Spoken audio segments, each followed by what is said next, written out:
എല്ലാവർക്കും നമസ്കാരം. എൻ്റെ ചാനലിലേക്ക് സ്വാഗതം. എല്ലാവരും സുഖമായിരിക്കുമെന്ന് വിശ്വസിക്കുന്നു.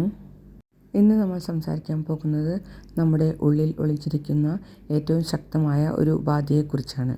നമ്മുടെ ഉപബോധ മനസ്സ്.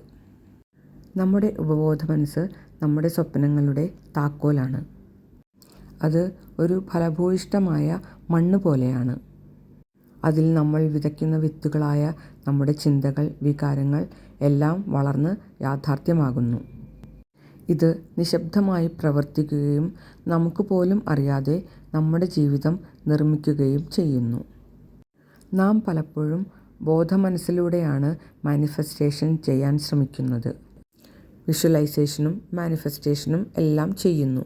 പക്ഷേ നമ്മുടെ ഉപബോധ മനസ്സ് അതിന് വിപരീതമായിട്ടാണ് പ്രവർത്തിക്കുന്നതെങ്കിൽ അത് നമ്മുടെ ആഗ്രഹങ്ങൾക്ക് തടയിടുന്നു. ഞാൻ ഇതിന് യോഗ്യനല്ല അല്ലെങ്കിൽ യോഗ്യയല്ല എന്ന തോന്നൽ, നമ്മുടെ സ്വപ്നങ്ങളെ സംശയിക്കുക, എനിക്കിതിന് യോഗ്യതയുണ്ടോ എന്ന് തോന്നുക, ഇതെല്ലാം വീണ്ടും വീണ്ടും ആവർത്തിക്കുന്നത് ഉപബോധ മനസ്സിൻ്റെ പ്രോഗ്രാമുകളാണ്. ഇങ്ങനെയുള്ള ചിന്തകളെ അല്ലെങ്കിൽ പ്രോഗ്രാമുകളെ നമുക്ക് മാറ്റിയെടുക്കാൻ കഴിയും. നമ്മുടെ ഉപബോധ മനസ്സിനെ മാറ്റിയെടുക്കാൻ പറ്റുന്ന ചില ഉപായങ്ങളാണ് ഞാൻ ഇനി പറയാൻ പോകുന്നത്. ഘട്ടം 1. അഫർമേഷനുകൾ ആവർത്തിക്കുക. രാത്രിയിൽ ഉറങ്ങാൻ പോകുന്നതിന് തൊട്ടു മുൻപും രാവിലെ ഉണർന്നെഴുന്നേറ്റ ഉടനെയും അഫർമേഷനുകൾ ആവർത്തിക്കുക. ഉദാഹരണത്തിന്, എൻ്റെ ജീവിതം സമ്പൽ സമൃദ്ധമാണ്. ഘട്ടം 2. വികാരത്തോടെയുള്ള ദൃശ്യവൽക്കരണം. സ്വപ്നം കാണൂ, എന്നാൽ അതിനൊപ്പം ആ വികാരവും ഹൃദയത്തിൽ അനുഭവപ്പെടണം. ഉപബോധ മനസ്സ് ലോജിക് അല്ല, വികാരങ്ങളാണ് മനസ്സിലാക്കുന്നത്. ഘട്ടം 3. നിങ്ങളുടെ ഉള്ളിലെ ശബ്ദം ശ്രദ്ധിക്കുക.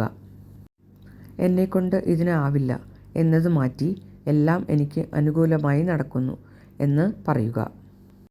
നമുക്ക് ഒരു പുതിയ വിശ്വാസം ഉപബോധ മനസ്സിൽ പതിപ്പിക്കാൻ കഴിഞ്ഞാൽ നമുക്ക് ചുറ്റുമുള്ള അനുഭവങ്ങളും അവസരങ്ങളും അതിനനുസൃതമായി മാറും. മാനിഫെസ്റ്റേഷൻ പുറമേ നിന്നല്ല തുടങ്ങേണ്ടത്, അത് ഉള്ളിൽ നിന്ന് ആരംഭിക്കണം.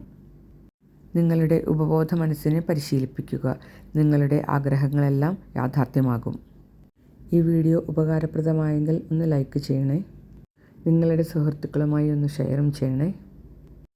എൻ്റെ ചാനൽ സബ്സ്ക്രൈബ് ചെയ്യാനും മറക്കരുത്. നിങ്ങളിൽ തന്നെ ഉണ്ട് അതിശക്തമായ മാനിഫെസ്റ്റേഷൻ ശക്തി. അത് ഇപ്പോൾ നമുക്ക് സജീവമാക്കാം. Thank you.